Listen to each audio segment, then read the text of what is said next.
볼게요. 그래서 내가 원래는 이번 강의는 이런 지방장들을 가지고 하나하나 다 풀어가지고 하려는데 지금은 뭡니까? 이번 규제로 인해 가지고 기존에 해왔던 단기매매, 그 단기매매에 세금을 줄이기 위한 방안으로 법인을 많이 만들었잖아요. 이 두 가지 포인트가 규제가 들어가다 보니까 제가 봤을 때는 이제는 뭡니까? 지방장 시대도 거의 끝나간다는 느낌이 들어요. 일부 지역들은 올라갈 여지가 있겠지만 이 또한 매수 타이밍에는 올라가서 좋은데 매도 타이밍이 쉽지 않을 수도 있기 때문에 그런 부분에서 이번 규제는 좀 지방장에 대한 뭡니까?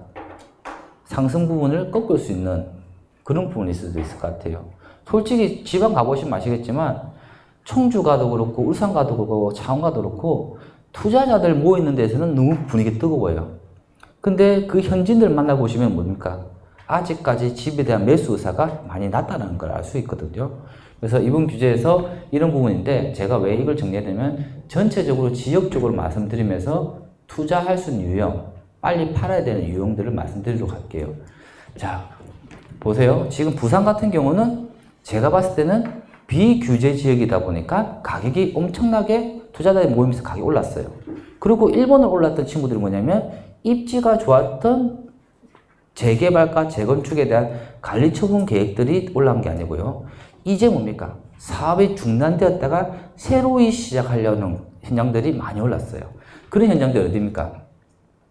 보시면 연산 1 그 주광역 개선 사업들도 어디입니까? 다시 재개발로 생활권 계획으로 추진한다고 하니까 어떻게 됩니까? 가격이 600, 700 하는 친구들이 거의 1000만 원 넘어버렸고요. 그리고 강한 4재개발 구역이라서 강한 병원 뒤에 보면은 유일하게 남아있는 주택가들이 있어요. 그런 동네도 지금 재개발을 한다고 움직이는 그 자체만으로도 가격이 많이 올랐습니다. 그리고 또 어떻습니까? 아직은 사업이 초기인 뭡니까? 서금사, 유타운하고 이런 친구도 가격이 많이 올랐고요. 지금 뭡니까? 계금시형. 계금시형은요, 그 부산 진구 쪽에 있으면서 줄여가는 방향에 보시면 백병원 있잖아요. 백병원 올라가는 길에 있는 중턱에 있는 곳이에요.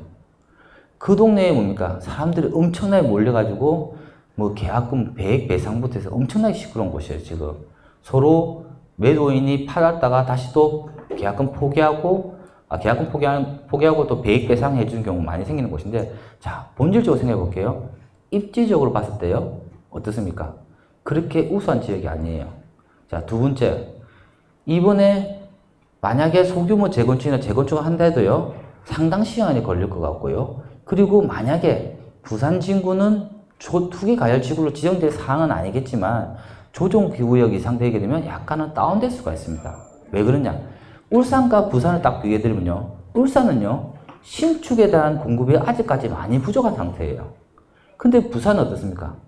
대체 공급처가 엄청나게 많기 때문에 규제가 나오는 순간 바로 올 수가 있기 때문에 그래요. 그리고 이 친구도 계금시형 있죠? 지금 준비해가지고 언제 조합 설립하겠습니까? 최소한 1년 이상 걸리겠죠. 그러면 뭡니까? 투자의 포인트는 다른 친구, 개발 호재에 있는 친구들은 한 3, 4억 올라가 있는데, 맞죠? 이 개발 호재가 없어서 친구들은 1억도 안 되니까 약간은 키 맞추기 식으로 5천 정도 올라가겠다 정도까지만 보는 부분인데, 제가 만약에 계금시형을 지금 가지고 있다면 저는 솔직히 뭡니까? 많이 가져가는 것보다는 가볍게 뭡니까? 돈을 가지고 지켜보는 장이기 때문에 저는 단기 매매를 해서 낼 건 내더라도 정리하는 게 나을 수도 있다고 판단이 되는 거예요. 지금 그때 어디입니까? 사하구에 있는 그 협진태양 있죠?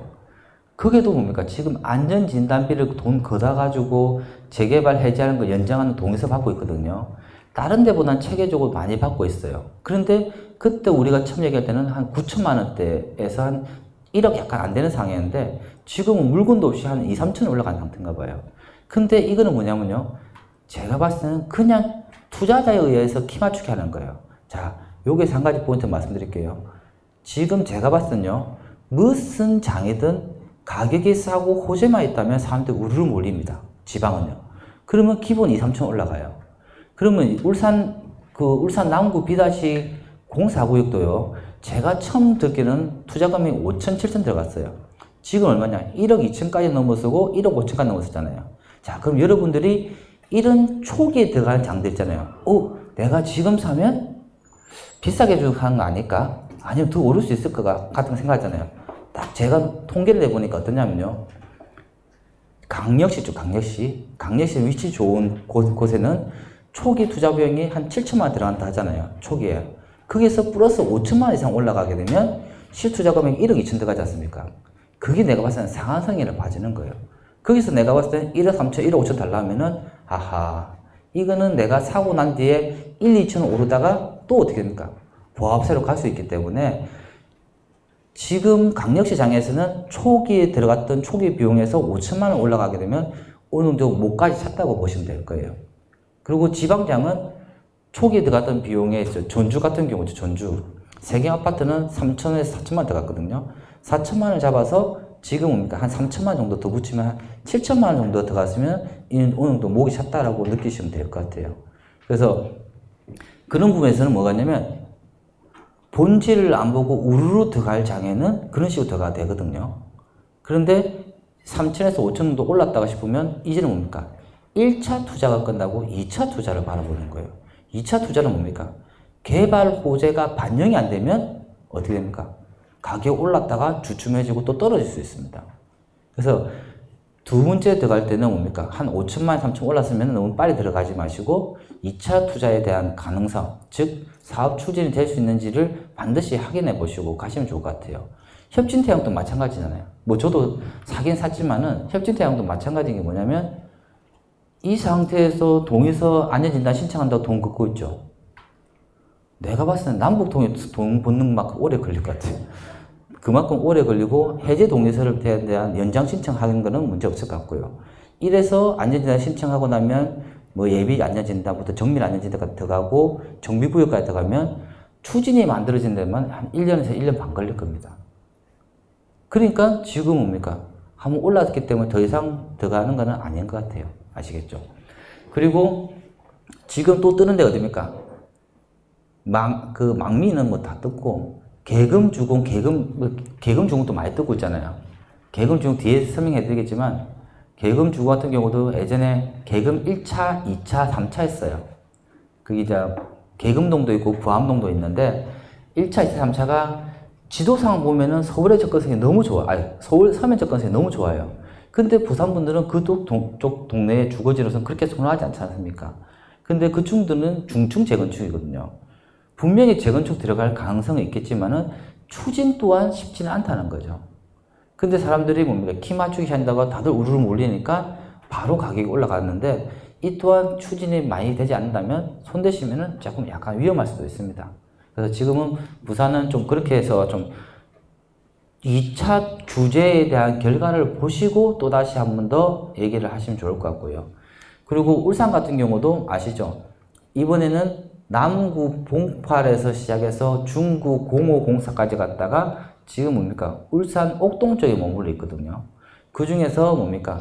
남구 B-04, 남구 B-02, 01까지도 지금 뭡니까? 사람들이 투자자들이 우르르 몰려다니면서 지금 많이 좀 추진하는 것 같아요. 그런데 내가 봤을 때는 이 또한 이 추진은 그대로 계속적으로 추진할 것 같아요. 그리고 이제 뭡니까?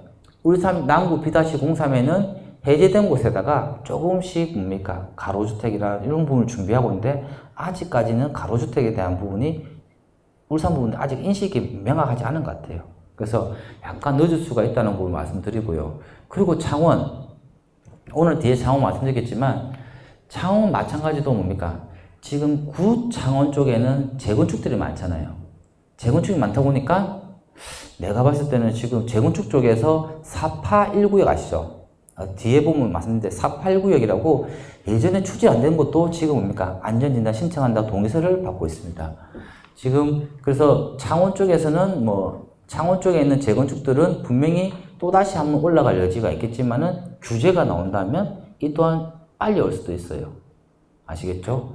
그리고 또 뭡니까? 이 친구들이 규제가 들어가고 만약 구마산 쪽이 규제가 없다 하면 해원하고 이런 데 또 뜰 수 있을 것 같아요. 자, 여기서 한 가지 볼게요. 제가 오랜만에 한번 칠판을 적을 건데 여러분들 진짜 조심하셔야 될 거 있어요. 진짜. 지금 인천은 조정구역으로 생기면서 난리가 났어요. 진짜 여러분 잘 보셔야 될 게 조합 설립을 했어요. 근데 갑이란 사람이 1번 물건과 2번 물건을 가지고 있는 거예요. 근데 요때까지만 해도 뭡니까? 비조정구역이었죠. 비조정. 그러면 어떻게 됩니까? 갑이라는 사람이 1번 물건을 가져가고 어떻게 됩니까? 2번 물건을 을이라는 사람에게 매도를 했어요. 매도를. 그러면 비조정구역일 때는 조합원은 한 명이지만 입주권이 2개 나왔지 않습니까? 근데 갑자기 뭡니까? 이렇게 해서 잔금을 딱 치고 나니까 어떻게 됩니까? 야, 이제는 난 입주권이 있으니까 최고다 라고 얘기했는데 갑자기 뭡니까? 여기를 조정구역으로 딱 지정한 겁니다. 그럼 어떻게 된 거 아십니까?